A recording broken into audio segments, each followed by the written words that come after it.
할렐루야. 오늘도 주님의 말씀을 묵상하며 하나님의 은혜를 구하는 우리 모두에게 특별하신 하나님의 은혜가 있기를 간절히 소망합니다. 오늘 우리에게 주시는 말씀은 사무엘하 22장 1절에서 16절까지 말씀입니다. 함께 봉독하시겠습니다. 여호와께서 다윗을 모든 원수의 손과 사울의 손에서 구원하신 그 날에 다윗이 이 노래의 말씀으로 여호와께 아뢰어 이르되 여호와는 나의 반석이시요 나의 요새시요 나를 위하여 나를 건지시는 자시요 내가 피할 나의 반석의 하나님이시요 나의 방패시요 나의 구원의 뿌리시요 나의 높은 망대시요 그에게 피할 나의 피난처시요 나의 구원자시라. 나를 폭력에서 구원하셨도다. 내가 찬송받으실 여호와께 아뢰리니 내 원수들에게서 구원을 받으리로다. 사망의 물결이 나를 애우고 불의의 창수가 나를 두렵게 하였으며 스올의 줄이 나를 두르고 사망의 올무가 내게 이르렀도다. 내가 환난 중에 여호와께 아뢰며 나의 하나님께 아뢰었더니 그가 그의 성전에서 내 소리를 들으시며 나의 부르짖음이 그의 귀에 들렸도다. 이에 땅이 진동하고 떨며 하늘의 기초가 요동하고 흔들렸으니 그의 진노로 말미암음이로다. 그의 코에서 연기가 오르고 입에서 불이 나와 사름이여 그 불에 숯이 피었도다. 그가 또 하늘을 들이우고 강림하시니 그의 발 아래는 어두캄캄하였도다. 그룹을 타고 나르시며 바람 날개 위에 나타나셨도다. 그가 흑암 곧 모인 물과 공중의 빽빽한 구름으로 둘린 장막을 삼으시며 그 앞에 있는 광채로 말미암아 숯불이 피었도다. 여호와께서 하늘에서 우레소리를 내시며 지존하신 자가 음성을 내시며 화살을 날려 그들을 흩으시며 번개로 무찌르셨도다. 이럴 때 여호와의 꾸지람과 콧김으로 말미암아 물밑이 드러나고 세상의 기초가 나타났도다. 아멘. 오늘 말씀은 이제 노장이 된 다윗이 전장에서 죽음의 위협으로부터 건짐을 받고 난 후에 쓴 시입니다. 어제의 말씀에서 들은 것과 같이 다윗은 자신의 한계와 마주한 후 이제 하나님께 모든 것을 맡겨놓고 있습니다. 그리고 그런 다윗의 고백을 통해 우리가 깨닫게 되는 것은 지금껏 다윗과 이스라엘을 성실하게 구원했던 분은 바로 하나님이셨다는 것입니다.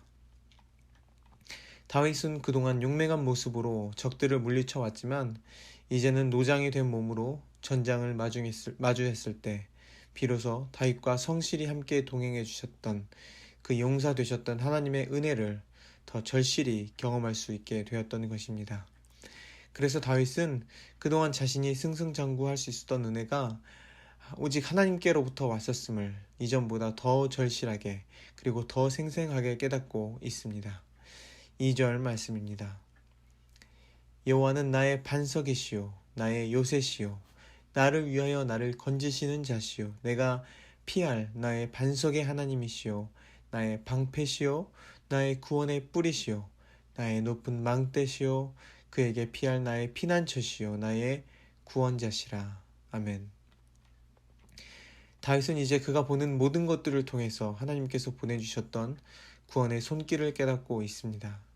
그가 변하지 않는 단단한 반석을 보았을 때, 그가 견고한 요새와 방패를 보았을 때, 또 승리의 뿔을 보았을 때, 그리고 높은 망대와 피난처를 보았을 때 그 모든 것들을 통해서 다윗은 하나님의 현존하심을 느끼고 있고 하나님을 찬양하고 있습니다.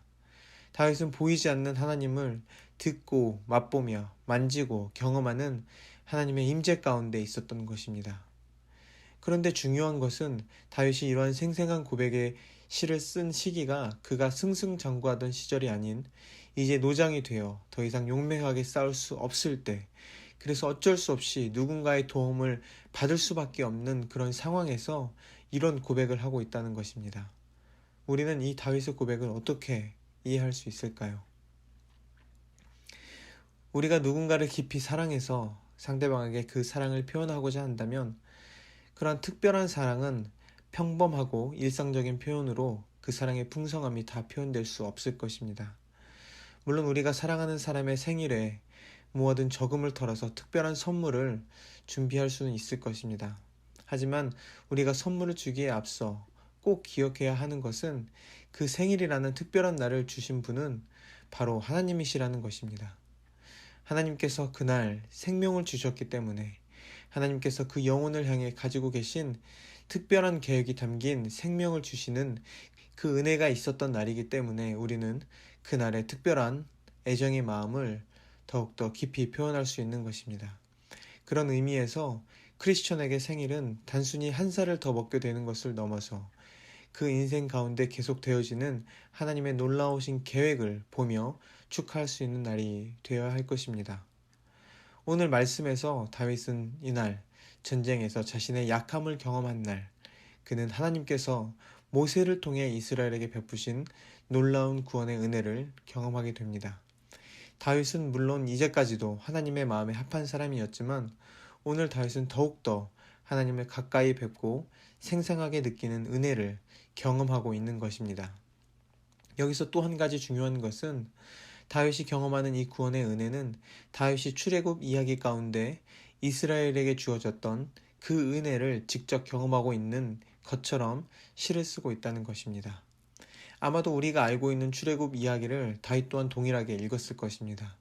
그러나 오늘 시편에서 다윗은 출애굽 이야기를 단순히 인용하는 것을 넘어 상상을 통해 그 이야기 가운데 실제로 존재하고 있으며 그 이야기 속에서 그 구원의 은혜를 경험하고 있는 한 이스라엘 백성으로 서 있음을 오늘 다윗의 시가 말해주고 있습니다.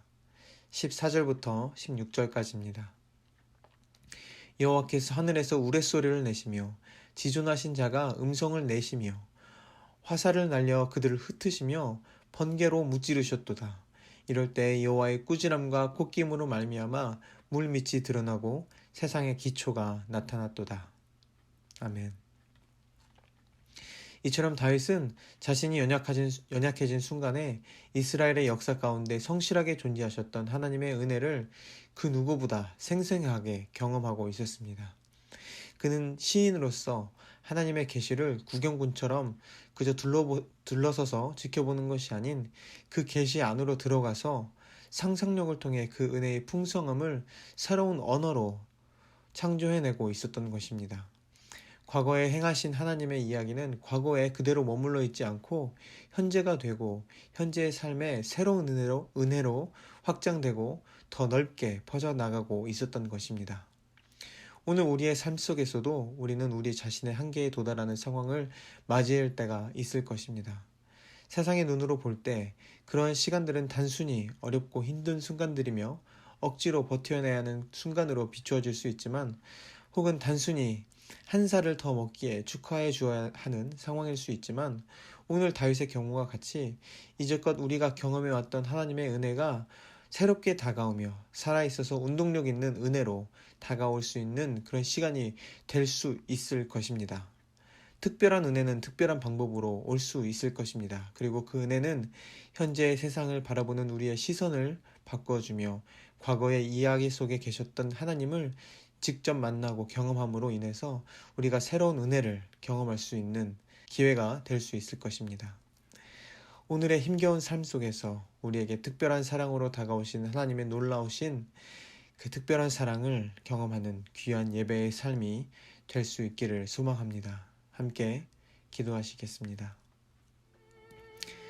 하나님 아버지, 오늘 나의 삶이 고단하고 지칠지라도 그 끝을 알 수 없는 미로 속에 빠진 것 같을지라도 오늘 나에게 특별한 은혜로 특별한 사랑으로 다가오시는 하나님의 마음을 믿음으로 그 믿음의 눈으로 바라보게 하여 주시옵소서. 그리하여 어떤 상황 가운데 있든지 하나님의 마음을 신뢰하는 그 믿음의 반석 위에 서 있는 견고한 집과 같이 되어 점점 더 어두워져가는 세상 가운데 소망의 빛을 비추어 줄 수 있는 주님의 귀한 교회가 될 수 있도록 우리 모두를, 우리 공동체를 사용하여 주시옵소서. 오늘도 그렇게 우리의 믿음의 눈을 열게 하고 계시는 신실한 사랑의 예수 그리스도의 이름으로 기도드립니다. 아멘.